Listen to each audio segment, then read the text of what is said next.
We're here at the PSL headquarters in Parktown, Johannesburg, and we are going to be chatting to the chairman of the league, chairman of the PSL, Dr Irvin Khoza, who has kindly allowed us to come into his space ahead of the start of the 2022-23 PSL season, and we'll be hearing about everything that the league has in store for the South African football-loving public. Chairman, thank you so much for your time and welcome to Newzroom Afrika. I suppose it's been a very busy week. As we speak to you now, I understand you are from a meeting, and in a week like this, it's understandable that it's going to be back-to-back meetings.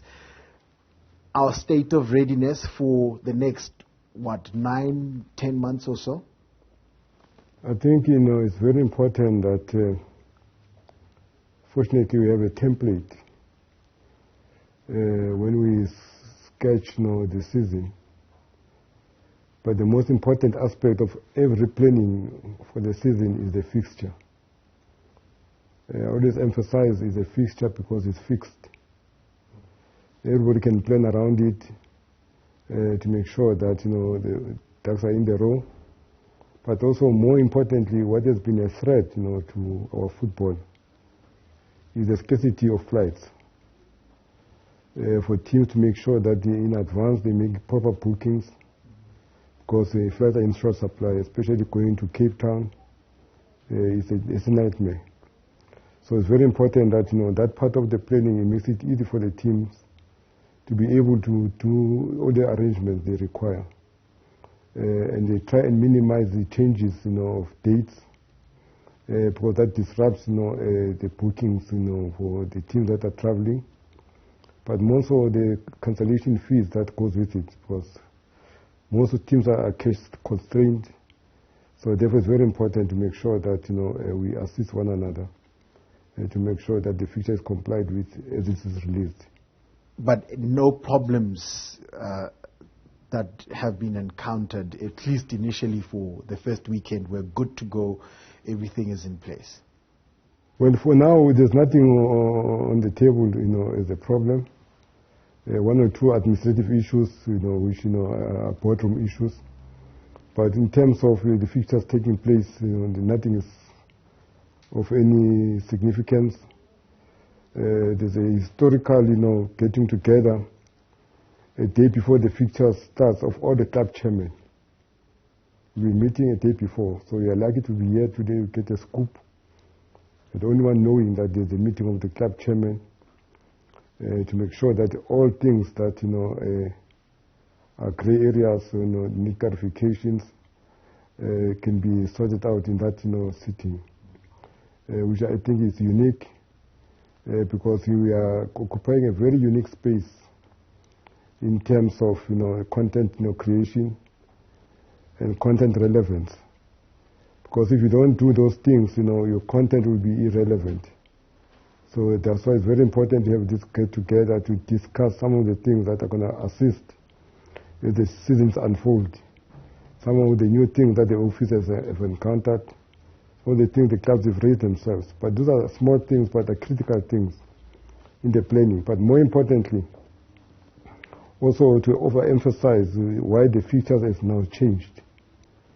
You can see there are no innovations in terms of the fixture. To make sure that we also create the space where we occupy the space. But if we are not in the space, we're going to be replaced. So one of the things that we have done, the fixture on the 31st of December. It's the first of its kind. But we want to make it a way of life in South Africa because people, they complain when they don't know football. To create that kind of a space. But more importantly also to have midweek games, more of them, if you look at the fixture. And also the psychology behind it and the business motivation behind it, obviously it's going to be shared with the clubs. Why it's important to do so. There's a big discussion that is going to be finalized in this discussion. To say, if possible, all the games must be televised. Watch the space. If it happens, we are likely to have been told in advance.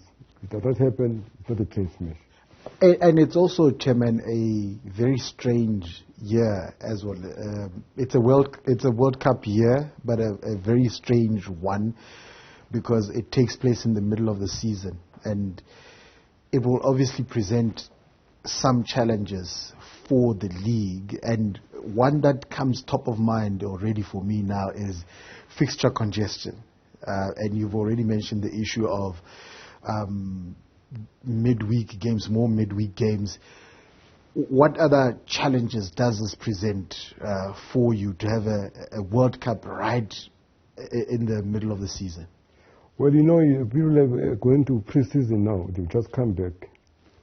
They stop going, the implications of that in the players' conditioning. So you've got to have another mini kind of pre-season when they come back. And that is why it's slot the fixture into the 1st of December, but to make sure that after Christmas they must come back to work. Because previously, when we were starting on the 2nd or 3rd of January, they used to come back early. After Boxing Day, they are back at training. But more importantly is that this is a unique season. But fortunately for us, when we introduced the weekdays fixtures, add more dates, it was because we catch-up dates for CAF competitions. To make sure that those are catch-up dates. But because of this congestion in terms of the FIFA were happening odd, so it found us ready already, because we've already done a bit of planning to say, let's have more weekdays games to make sure that we assist in terms of the catch-up to teams that are playing in the continent. Because traveling is not easy like before. It's becoming more complicated now.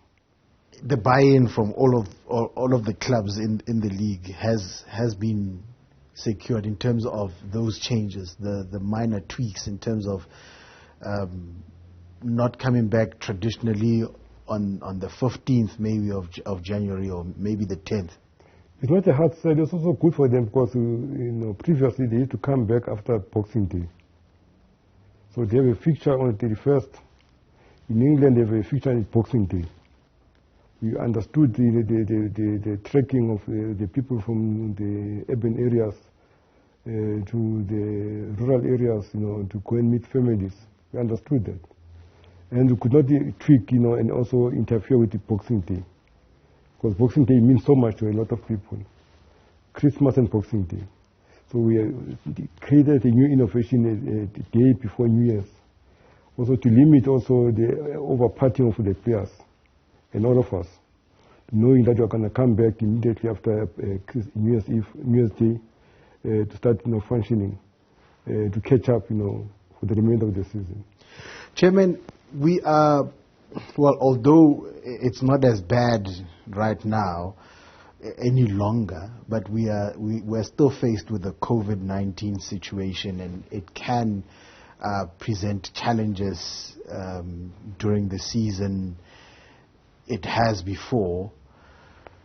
Firstly, is there any contingency plan for this to avoid a situation where we're caught flat-footed like before? And secondly, has the PSL really fully recovered from the challenges, the initial challenges that COVID-19 presented, like the halting of the season, which I understand cost a lot of money? Well, you can never be prepared for yourself for force majeure. The implications we are still feeling even now, because that money was not budgeted for. We want to find a way of how to pay it back. But we said to the clubs, as much as some of the conditions that were in the disaster management are transferred now to Health Act, it's important to be on the side of caution, to maintain those kind of protocols within their space, to make sure that they are able to identify if ever there's somebody who's infected, because the COVID is still in the air. There are other new developments of monkeypox and whatever, all those things. You cannot safeguard yourself because you don't know how it's going to come. So therefore, we've asked them to make sure that they maintain those protocols to assist them for early warning. If there's a sign that there must be outbreak of a damaging kind of disruption of a season in that respective club. So the clubs have taken to heart because it's in their interest to do that. You understand the rules of football, that even if you are 8 or 9, you can still play. I don't want to go to that discussion. So to make sure that they have all their players, in full swing, it's very important that they maintain that situation of making sure that they comply with the requirements of medical, help to ease up, any catastrophe that might. Speaking of catastrophe, there was a situation very close to that, and it's linked to this, and perhaps not anticipating the future and certain events that might happen. When it happened that one of the clubs in the league had a large number of COVID-19 casualties, I can call it that. And there was a lot of confusion as to, okay, how do we now deal with this situation? And it ended up being a legal matter that dragged until, I can say, the final week or 2 weeks of the season. It dragged up until then.